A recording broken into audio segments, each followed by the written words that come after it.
Gloire à Dieu, gloire au roi des rois, gloire au Seigneur des seigneurs. Je bénis le Dieu que je sers, qui a permis que nous puissions encore nous retrouver pour ces séances de méditation et de prière. Bien-aimés de Dieu, nous avons vu la séance dernière, Jésus avec la femme samaritaine. La conversation que Jésus a eue avec cette femme samaritaine, nous voyons que Jésus, étant fatigué, s'est arrêté près du puits qui a été creusé par Jacob. Et de là, une femme samaritaine est arrivée. Et notre maître a demandé à cette femme, donne-moi de l'eau à boire. Tout en sachant que les Samaritains et les Juifs n'ont pas de relation. À cela, la femme était étonnée. Elle dit à Jésus, mais pourquoi toi qui es juif, tu me demandes à moi qui suis une Samaritaine de l'eau à boire? Et de là, Jésus, voici ce que Jésus va dire. Si tu savais celui qui te demandait de l'eau, tu lui aurais demandé de l'eau vive. Gloire à Dieu. Donc nous voyons ici la conversation de Jésus avec la femme samaritaine. Nous allons poursuivre toujours cette conversation. On s'était arrêté au verset 14. Nous allons continuer à partir du verset 15 du chapitre 4 de l'évangile de Jean. Et je sais qu'une fois de plus encore, le Seigneur va nous bénir au travers de sa parole. Mais bien avant cela, j'aimerais prier afin que le Saint-Esprit, qui est notre enseignant, soit au contrôle afin de nous édifier par sa parole, afin de nous donner la révélation sur la parole. Saint-Esprit de Dieu, tu es notre enseignant par excellence. Je viens te confier ces moments à toi. Donne-nous la révélation de la parole qui nous est donnée. Donne-nous la révélation de cette parole. Enseigne-nous, éclaire-nous, afin que cette parole puisse avoir un impact dans nos vies. Ce n'est pas seulement d'écouter ou de méditer la parole, mais donne-nous cette capacité de pouvoir mettre la parole en pratique. Que nous ne soyons pas seulement des auditeurs, mais que nous soyons des auditeurs qui vont mettre cette parole en pratique au jour le jour, que nous puissions conformer notre vie à la parole. Que nous puissions conformer notre vie à la parole afin qu'on voie en nous la nature divine au nom puissant et glorieux de notre Seigneur Jésus-Christ. Amen. Amen. Amen. Amen. On s'est arrêté au verset 14, je continue au verset 15 du chapitre de Jean 4. Comme je l'ai dit, si vous avez la Bible, vous pouvez la prendre pour que nous puissions ensemble parcourir les Saintes Écritures. Il est dit au verset 15, la femme lui dit, Seigneur, donne-moi cette eau. La femme, après que Jésus l'a dit, si tu savais celui qui te demandait de l'eau, tu lui aurais demandé de l'eau vive. Et la femme maintenant répond, la femme lui dit, Seigneur, donne-moi cette eau afin que je n'ai plus soif. Donne-moi cette eau afin que je n'ai plus soif et que je ne vienne plus puiser ici. Pour la femme, elle pensait que c'était une eau qui allait étancher sa soif corporelle, sa soif naturelle. Et elle demande à Jésus, donne-moi cette eau et afin que je ne vienne plus puiser ici, afin que je ne fasse plus ce parcours. Lorsque nous avons lu les précédents passage, nous avons vu que cette femme était une femme de Samarie et le puits était à Chichar. Donc, pour dire que chaque jour, cette femme parcourait une longue distance pour aller à cette petite ville de Samarie qui est appelée Chichar pour pouvoir avoir de l'eau. Et cette femme ne partait pas dans la matinée, pour dire, elle partait à la 6e heure de la journée, du moment où tout le monde s'était approvisionné et qu'il n'y avait presque personne au puits, cette femme se cachait pour aller au puits afin de pouvoir s'approvisionner en eau. Et voilà que le Seigneur la rencontre là. Donc elle dit, donne-moi à boire, donne-moi cette eau afin que je ne me cache plus pour venir encore de temps en temps afin de puiser. Et voici ce que Jésus va lui dire. Il lui dit, va. Lui dit Jésus, appelle ton mari et viens ici. Il dit à la femme, va, appelle ton mari, puisque Jésus savait quelle est cette soif qui est en elle. Cette femme avait deux soifs. C'est vrai qu'il y a la soif naturelle, mais il y avait une soif, comme je l'avais dit dans le précédent audio, que cette femme avait une autre soif. C'était la soif spirituelle qui était en elle que Jésus voyait. Jésus ne voyait pas cette soif naturelle, il voyait cette soif spirituelle. Et c'est pourquoi il voulait abreuver, donner à cette femme cette eau de vie. Parce qu'il est dit dans Jean 6 au verset 35, celui qui vient en moi n'aura point faim, celui qui croit en moi n'aura point soif. Parce qu'il est l'eau de vie. Et lorsque Jésus voit une personne qui est assoiffée spirituellement, Jésus est apte, est prêt pour étancher la soif de cette personne.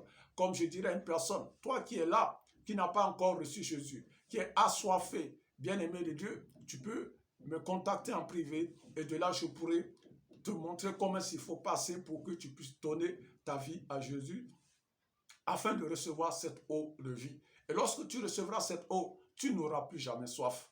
Je dis bien, tu n'auras plus jamais soif. Et donc Jésus dit à cette femme, va et appelle ton mari.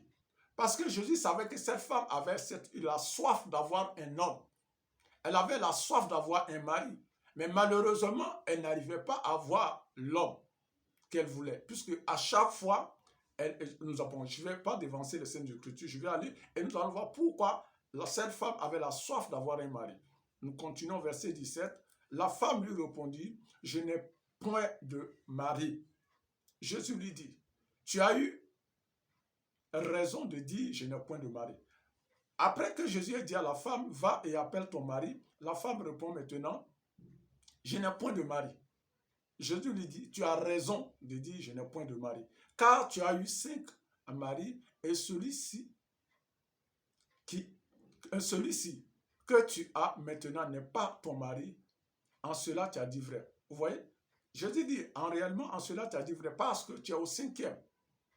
Ça fait maintenant 5 personnes avec lesquelles tu es. Mais celui-là même n'est pas ton mari. Je continue au verset 19, que Dieu bénisse sa parole. Au verset 19, la femme maintenant lui répond, Seigneur, et de là elle dit Seigneur, lui dit la femme, je vois que tu es prophète. Nous voyons ici que après que Jésus a dit cette femme a eu 5 maris et le 5e n'est pas son mari, cette femme s'est rendue compte que seul un prophète peut déceler le mystère qui est caché dans la vie d'une personne. Seul un prophète. Parce que les prophètes sont ceux-là qui ont une relation étroite avec Dieu, qui arrivent à connaître les choses cachées dans la vie d'une personne. Il dit, mais je vois que tu es prophète. La femme dit, je vois que tu es prophète. Et donc, étant prophète, tu pourras répondre à une de mes questions qui était réellement un fardeau pour moi. Nous allons voir la suite. Puisque la femme se posait des questions sur certaines choses dans le plan spirituel. Elle n'arrivait pas à comprendre certaines vérités sur le plan spirituel. Et de là, maintenant, la femme va parler. Nous sommes au verset 20. Elle dit, nos pères. La femme change carrément de sujet. Et maintenant, elle veut parler. Non seulement elle ne parle pas de l'eau, elle ne parle pas de son mari, mais elle parle d'un autre sujet qui était une soif en elle. En dehors du fait qu'elle était dans le besoin de mari, elle avait aussi une autre soif spirituelle. Elle voulait connaître réellement les voies de Dieu. Et la femme maintenant dit, nos pères ont adoré sur cette montagne. Elle dit, nos pères ont adoré sur cette montagne. Et vous dites, vous les prophètes, vous dites, vous, que le lieu où il faut adorer est à Jérusalem. Elle dit, mais je ne comprends pas. Là, je suis confus. Nos pères ont adoré sur la montagne. Et vous dites que le lieu où il faut adorer est à Jérusalem. Éclaire-moi, puisque tu es prophète. Parce que d'habitude, notre père adorait sur la montagne et les prophètes sont venus nous dire que ce n'est plus sur la montagne que nous devons adorer, mais nous devons maintenant adorer Dieu dans le temple. Vous voyez? Qui est à Jérusalem. Nous devons adorer Dieu à Jérusalem. Et je continue, nous sommes au verset 21. Pour dire, là, la femme elle ne savait pas où est-ce qu'il fallait adorer Dieu. Pour dire que c'était une préoccupation pour lui, c'était une soif pour lui de savoir réellement où est-ce qu'on pouvait adorer Dieu. En d'autres termes, c'est une soif spirituelle pour cette personne. Lorsqu'on a la soif de Dieu, on cherche à connaître qui il est réellement et comment il faut l'adorer. Que cela soit le partage de chacun de nous, qu'au travers de cette parole que toi et moi nous recevons aujourd'hui, que Dieu crée encore plus cette soif, qu'il nous donne encore plus cette soif de pouvoir nous rapprocher de lui afin de marcher dans ses voies. Au verset 21, il est écrit au verset 21, femme lui dit Jésus, crois-moi. Et là maintenant à Jésus de parler à la femme. Il dit femme, lui dit Jésus, crois-moi. Il dit crois-moi. L'heure vient où ce ne se réunit sur cette montagne. Il dit à la femme, crois-moi, un temps viendra, l'heure pour dire un temps viendra, l'heure vient où ce ne serait ni sur cette montagne, ni à Jérusalem, que vous adorez le Père. Pour dire ce ne serait ni sur la montagne, ni à Jérusalem, que vous allez adorer le Père. Je continue au verset 22. Mais ici, il est dit d'abord, pour dire, Jésus veut faire savoir à cette femme qu'il n'y aura pas de lieu spécifique où on pourra, une heure viendra, un temps viendra, où il n'y aura pas de lieu spécifique où on aura à adorer Dieu. Parce que là, pour toi, tu te dis, c'est soit sur la montagne ou soit à Jérusalem. Et la femme parlait à Jésus pour lui dire maintenant, suis-tu-moi, où est-ce que réellement nous pouvons adorer Dieu? Soit sur la montagne ou soit à Jérusalem, qui est là où il y a le temple qui a été bâti. Maintenant, éclaire-moi, puisque tu es prophète. Et Jésus maintenant parle à la femme, il dit, femme, lui dit Jésus, crois-moi, l'heure vient où ce ne serait ni sur cette montagne, ni à Jérusalem que vous adorerez le Père. Jésus vient maintenant dire à la femme, l'heure vient, un temps viendra où il n'y aura plus de situation géographique pour lequel nous allons devoir adorer Dieu. Vous allez devoir adorer Dieu. Il n'y aura pas de lieu spécifique. Il n'y aura pas d'endroit spécifique où on pourra dire Dieu est là, donc venez là, adorez-le en ce lieu. Il y aura un temps viendra où il n'y aura pas de lieu spécifique. Pour dire qu'un temps viendra où nous sommes, nous pouvons l'adorer. Et nous allons voir la suite. Donc, pour dire qu'il n'y aura pas de lieu spécifique. Ce ne serait ni sur la montagne, ce ne serait ni à Jérusalem, ce ne serait ni à tel endroit, mais un temps viendra où on pourra adorer Dieu où on le voudra. Mais nous verrons cela, la suite, au verset 22. Il dit, vous adorez ce que vous ne connaissez pas. Jésus dit à la femme, vous adorez ce que vous ne connaissez pas. Nous adorons, il dit, vous, les Samaritains, vous adorez ce que vous ne connaissez pas. Vous ne connaissez pas le Dieu que vous adorez.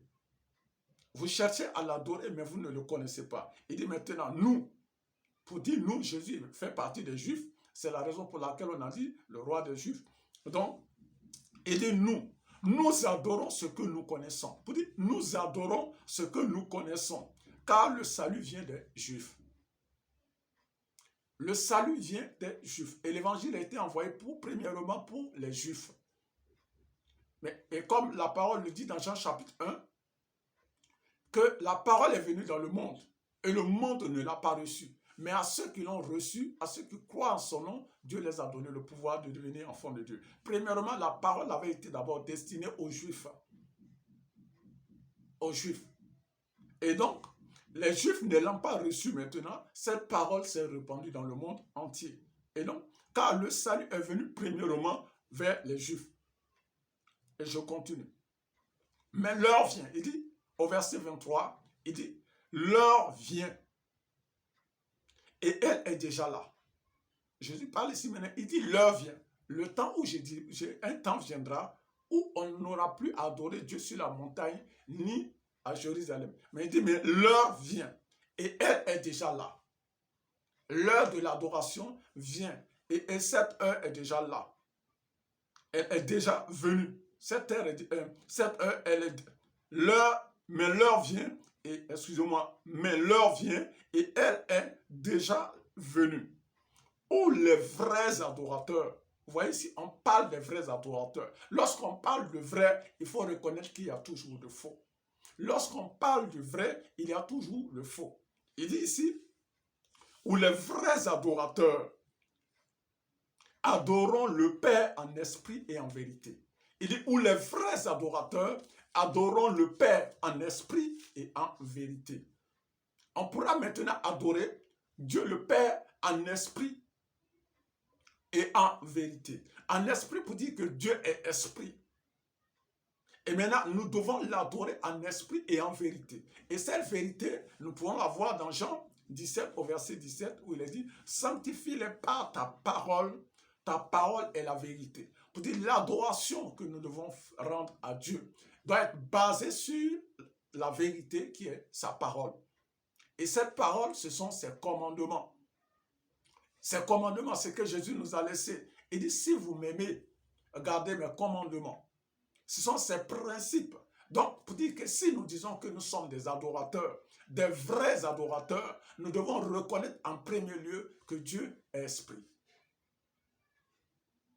Je répète, si il est que réellement nous sommes des vrais adorateurs, nous devons reconnaître en premier lieu que Dieu est esprit. Et reconnaissant qu'il est esprit, nous devons l'adorer en esprit et en vérité. Et en esprit, selon la parole qu'il nous a donnée, selon ses préceptes qu'il nous a donnés, selon ses commandements qu'il nous a donnés.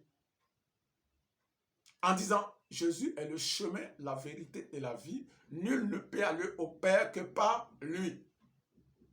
Il a dit cela dans Jean 14, verset 6, que je suis le chemin, la vérité et la vie. Nul ne peut aller au Père que par lui. Et il est dit dans Philippiens 2, au verset 9, qu'on lui a donné un nom qui est au-dessus de tout nom. Et quand ce nom, tout genou fléchit et toute langue confesse que Jésus-Christ est Seigneur à la gloire de Dieu le Père. Donc, pour dire que nous devons reconnaître que Dieu est esprit. Ça, c'est de un. De deux, nous devons reconnaître que son Fils a été envoyé pour toi et pour moi, pour que nous qui croyons en son Fils, que nous ne périssons point, mais que nous ayons la vie éternelle. Et de là, nous pourrons maintenant adorer Dieu au travers de son Fils, Jésus-Christ. Donc, pour dire que la parole qui nous est donnée, Jésus en partant nous a donné ses principes, en partant nous a donné ses commandements. Et c'est à nous maintenant de garder cela, de mettre cela en pratique. Et à cela, nous pouvons dire que nous sommes des adorateurs, des vrais adorateurs. Ceux qui pourront adorer Dieu en esprit et en vérité. Cette parole qui nous est donnée est esprit et vie. Jésus a dit, mes paroles sont esprit et vie. Et donc, pour dire que toi et moi, nous ne pouvons pas dire que nous sommes des vrais adorateurs tant que nous n'avons pas sa parole. Nous ne pouvons pas dire que nous sommes des adorateurs tant que nous n'avons pas sa parole. Nous ne vivons pas au jour le jour selon sa parole, selon ce que sa parole nous demande. Donc, lorsque nous vivons au jour le jour, selon ce qu'il nous demande au travers de la parole, lorsque nous la méditons, comme il est dit dans Deutéronome 28, au verset 1, que si tu obéis à la voix de l'Éternel ton Dieu, tu observes en mettant en pratique l'Éternel, en mettant en pratique ses commandements, l'Éternel ton Dieu te donnera la supériorité sur toutes les nations. Pour dire que nous devons d'abord obéir à la voix de l'Éternel, observer et mettre en pratique. Il faut ces trois choses.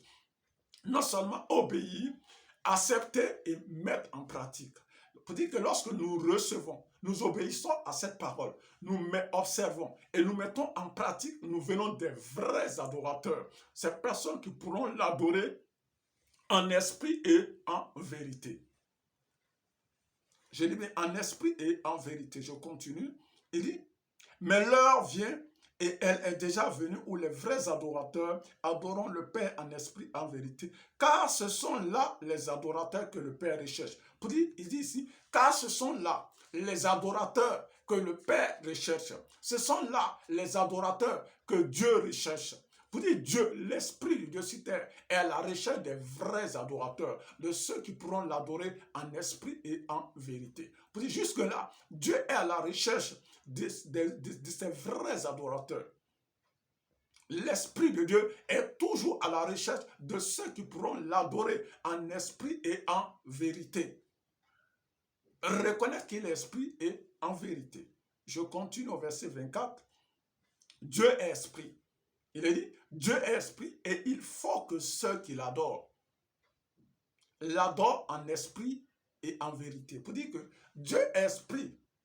Dieu est omnipotent, omniprésent, omniscient. C'est vrai que Jésus est venu sur terre. La parole a été faite chair, elle habitait parmi nous pour un temps. Mais cette parole qui a été faite chair est remontée, Jésus est assis à la droite du Père. Mais avant qu'il n'aille à la droite du Père, il a dit, si vous m'aimez, gardez mes commandements, gardez mes préceptes, mettez en pratique ce que je vous ai dit. Donc, pour dire que nous qui voulons être des vrais adorateurs, nous devons obéir à ses principes, nous devons mettre en pratique ce qu'il nous a dit. Mais étant dans la chair, cela est difficile pour nous de pouvoir le faire, mais l'Esprit de Dieu nous donnera cette capacité de pouvoir mettre en pratique tout ce dont il nous a recommandé. C'est pourquoi dans 2 Corinthiens, chapitre 3, au verset 5, il est écrit, ce n'est pas à dire que je sois capable, il est dit que ce n'est pas à dire que nous soyons capables par nous-mêmes de concevoir quelque chose venant de nous-mêmes. Notre capacité, au contraire, vient de Dieu. Pour dire, c'est Dieu qui crée en chacun de nous cette capacité de pouvoir obéir à ces principes, de pouvoir l'adorer. Pour dire, l'adoration, lorsqu'on parle de l'adoration, ce n'est pas seulement les chants, non, loin de là. Pour dire, notre vécu quotidien doit être une forme d'adoration. Doit être une forme d'adoration pour Dieu.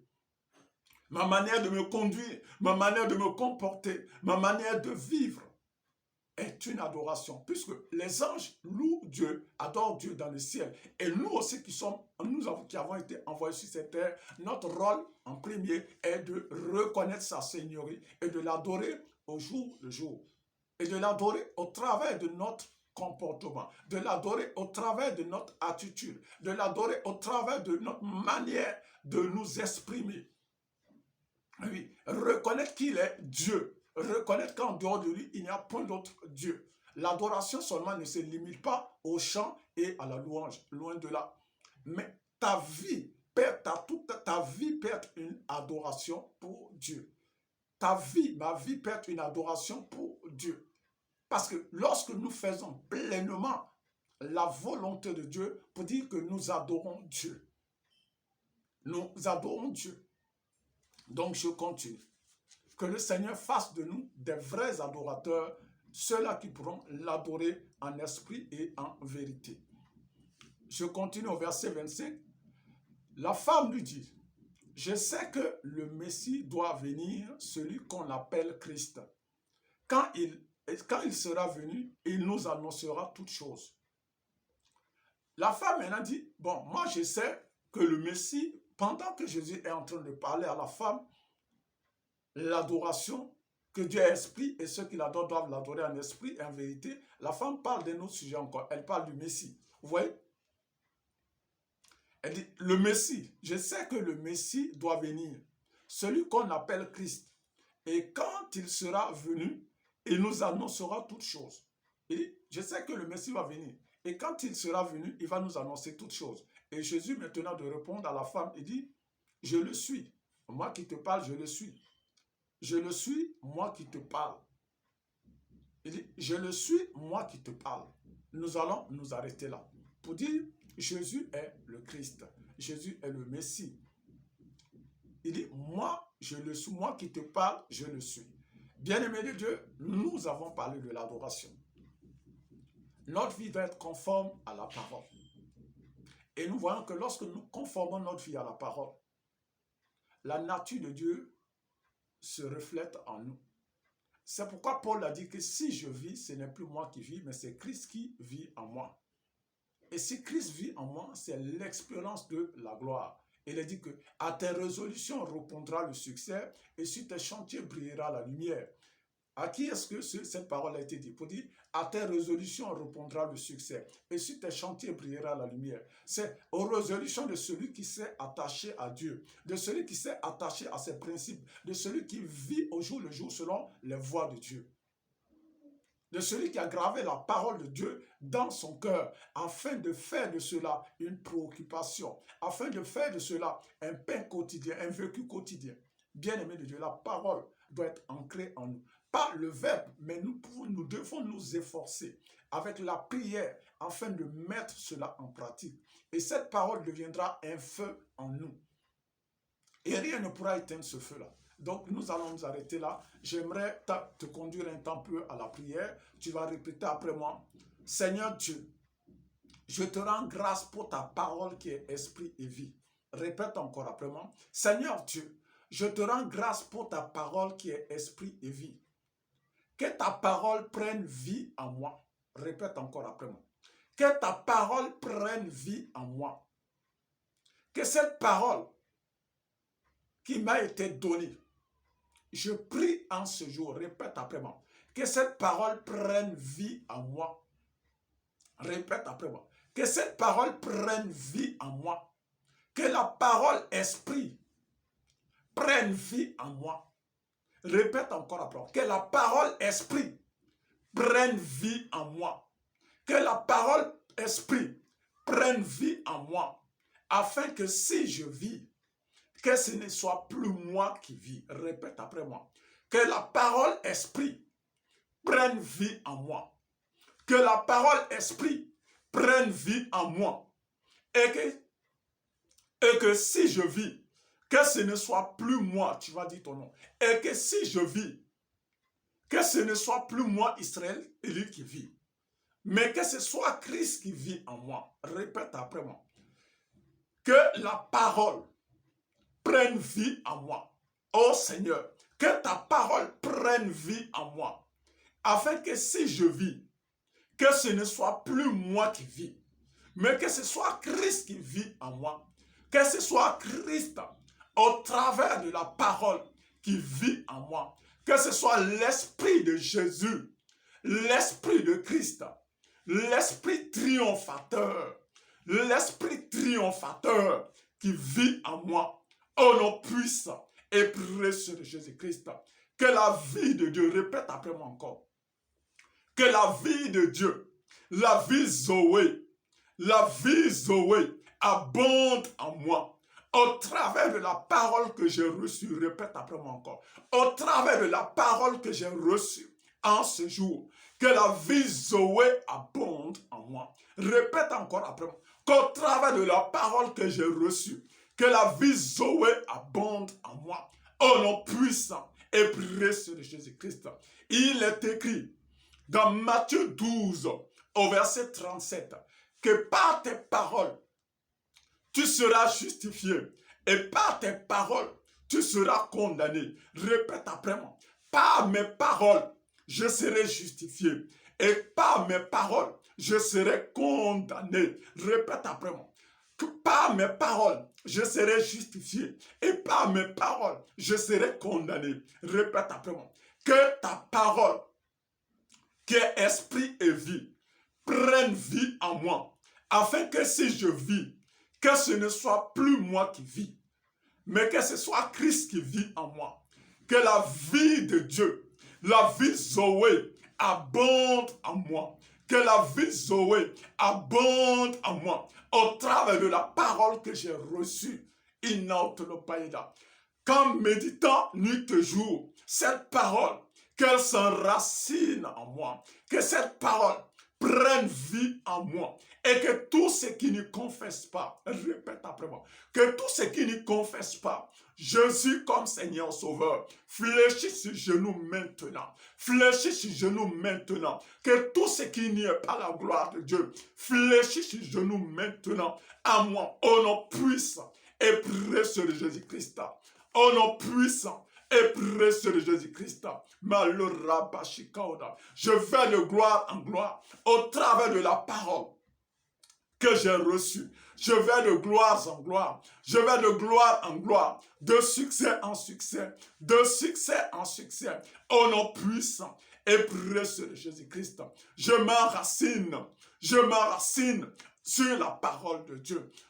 Mon esprit prend vie au travers de la parole de Dieu. Mon âme, enracine-toi sur la parole de Dieu. Répète après moi. Mon âme, enracine-toi sur la parole de Dieu. Au nom puissant et précieux de Jésus-Christ.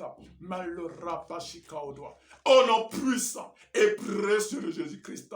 Au nom puissant et précieux de Jésus-Christ. Que la parole de Dieu prenne vie en moi. Répète encore après moi. Que la parole de Dieu prenne vie en moi, au nom puissant et précieux de Jésus-Christ, afin que si je vis, que ce ne soit plus moi qui vis, mais que c'est Christ qui vit en moi, que l'esprit de la résurrection vit en moi. Je déclare que l'esprit de la résurrection, répète après moi, je déclare que l'esprit de la résurrection, qui est l'esprit de la parole, vit en moi maintenant. Et si je vis, ce n'est plus moi qui vis. À cet effet, je déclare que tout ce qui était mort en moi, qui est pour la gloire de Dieu, reprend vie maintenant. Répète. Répète après moi. Que tout ce qui était mort en moi, qui qui est pour la gloire de Dieu, au travers de cette parole, reprenne vie maintenant. Reprenne vie maintenant. Que tout ce qui était mort en moi, qui est pour la gloire de Dieu, reprend vie maintenant. Au nom puissant et précieux de Jésus-Christ. La vie de Dieu abonde en moi. Répète encore après moi. La vie de Dieu abonde en moi. La vie de Dieu abonde en moi. La vie Zoé abonde en moi. Au nom puissant et précieux de Jésus-Christ. Au nom puissant et précieux de Jésus-Christ. Au nom puissant et précieux de Jésus. La vie de Dieu, répète après moi. La vie de Dieu coule en moi. La vie de Dieu coule en moi. Et elle fait de moi un adorateur. Un vrai adorateur. Un adorateur. Je suis un adorateur. Au nom puissant et précieux de Jésus-Christ. Amen. Amen. Amen. Bien-aimés de Dieu, nous sommes à la fin de notre séance d'étude qui est appelée Lisons ensemble la Bible. Et je sais que nous allons encore nous retrouver pour la suite de ce chapitre. Mais bien-aimé de Dieu, s'il est qu'une personne m'a suivi jusque-là et qui n'a pas encore donné sa vie à Jésus, bien-aimé de Dieu, c'est le temps. Tu peux me contacter à ce numéro et de là, je te montrerai quelle est la procédure qu'il faut prendre pour que tu puisses donner ta vie à Jésus. Parce qu'ayant cette soif, Jésus est celui-là qui pourra te donner cette eau de vie. Cette eau qu'il va te donner fera que tu n'auras plus jamais soif. Ce serait une eau qui va étancher cette soif spirituelle qui est en toi. De la même manière que cette femme samaritaine avait une soif spirituelle. Ayant rencontré Jésus, elle a reçu cette eau de vie. Et cette eau de vie qu'elle a reçue l'a abreuvée. Bien-aimé de Dieu, s'il est que tu n'as pas encore donné ta vie à Jésus, je te conseille de donner ta vie à Jésus. Au travers de ce numéro, tu peux m'amener, tu peux m'écrire une note vocale, tu peux me faire une note vocale et de là, je pourrai t'appeler pour te montrer comment est-ce que tu dois faire pour que ta vie soit conforme avec Christ et de là, tu deviens un enfant de Dieu. C'est à ce numéro plus 226 78 33 39 96. Et de là, je pourrai te laisser une note vocale. Bien-aimé de Dieu, ça a été un réel plaisir pour moi de partager la parole de Dieu avec vous. Et je sais que cette parole produira son effet dans ta vie et dans ma vie. Et de la même manière qu'il est écrit dans Ésaïe 55 au verset 10 à 11, que comme la pluie et la neige descendent des cieux, sans avoir arrosé, fécondé la terre et fait germer les plantes, sans avoir donné de la semence au semeur et du pain à celui qui mange, il a dit, ainsi en est-il de ma parole qui sort de ma bouche, elle ne revient point à moi sans effet. Bien-aimé de Dieu, crois que cette parole ne reviendra point à Dieu sans avoir accompli sa volonté et son dessein dans ta vie et dans ma vie. C'était votre serviteur, le pasteur Israël Eli. Shalom.